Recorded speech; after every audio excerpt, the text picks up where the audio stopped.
Hello everyone, and welcome to my case study part 3. My name is Melissa Tropiano. I am a behavior technician at a private school called Brooklyn Blue Feather Elementary in New York State. Just to recap about the student I'm working with. My student's name is Amy, and Amy is a 6-year-old girl who has been diagnosed with autism spectrum disorder. Amy is currently placed in a classroom with an 8:1-4 ratio. The behaviors of concern that Amy engages in are considered disruptive behaviors. These behaviors consist of her yelling, throwing herself to the floor, running around the classroom, or climbing furniture. She also displays aggressive behaviors, such as punching peers with a closed fist.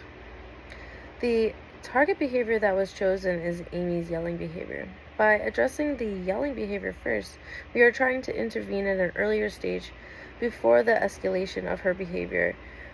By doing this, we aim to prevent her punching behavior from occurring.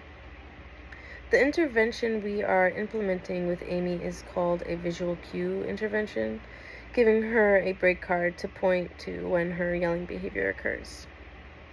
During the break, Amy can engage in calming activities to help regulate her emotions during a 5 to 10 minute break.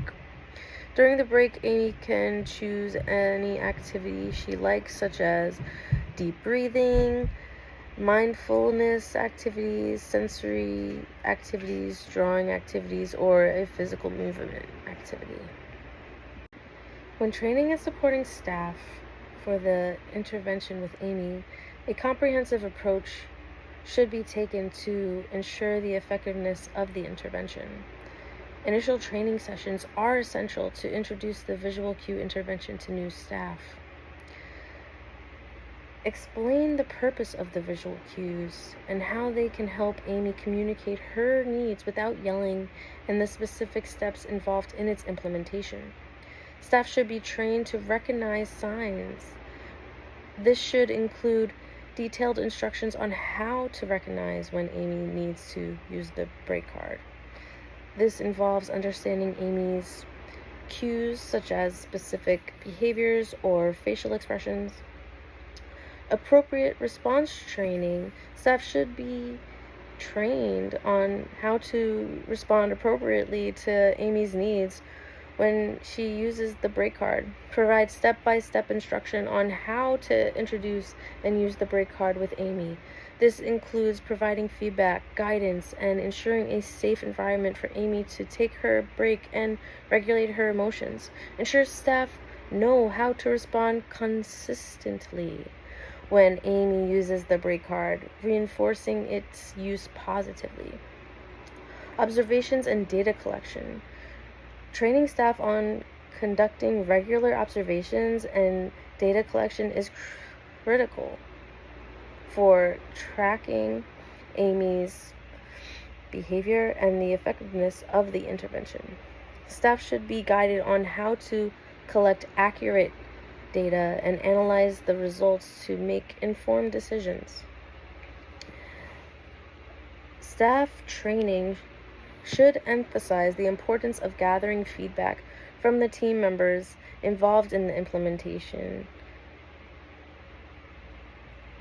Feedback helps in assessing the intervention's impact, identifying areas for improvement, and ensuring a collaborative approach to support Amy. Training staff to monitor the fidelity of the intervention implementation ensures consistency in applying the visual cue intervention. Staff members need to adhere to the intervention protocols to maintain its effectiveness and support Amy consistently. Ongoing support and guidance. Providing ongoing support and guidance to staff throughout the training process is essential. BCBA should be available to answer questions, address concerns, and offer additional training or resources as needed to ensure staff members feel confident and capable in implementing the intervention effectively. To measure the validity and integrity of the intervention, several strategies should be used.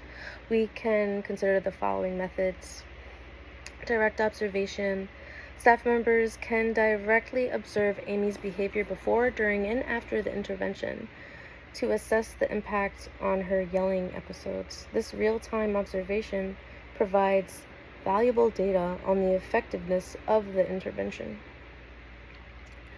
Keeping detailed records of Amy's behavior, including the frequency and intensity of her yelling episodes, allows for objective measurement of the intervention's impact over time.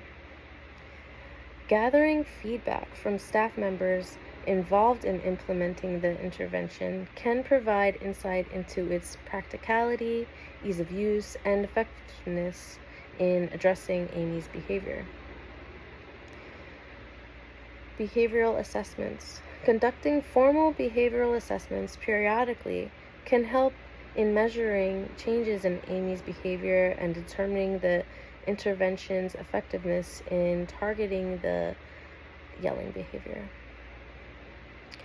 Comparing Amy's behavior data before the intervention, which is baseline data, with data collected during the intervention can help in evaluating the validity of the intervention by determining any improvement or change in the behavior. Ensuring the intervention is consistently implemented as designed by all staff members is crucial for maintaining its integrity. Monitoring the fidelity of implementation can help in assessing the intervention's integrity over time. By utilizing a combination of these methods, we can effectively measure the validity and integrity of the visual cue intervention in addressing Amy's yelling behavior and promoting a positive and safe environment for her and her peers. Additionally, staff members should be encouraged to provide feedback on their experience with the intervention, including any challenges faced or improvements observed. This feedback loop allowed for continuous monitoring of the intervention's impact and adjustments to be made if needed to ensure its validity and integrity in addressing Amy's behaviors effectively. And that is the end of my presentation. I hope you enjoyed. These are the references that I have used for my presentation, and have a good one.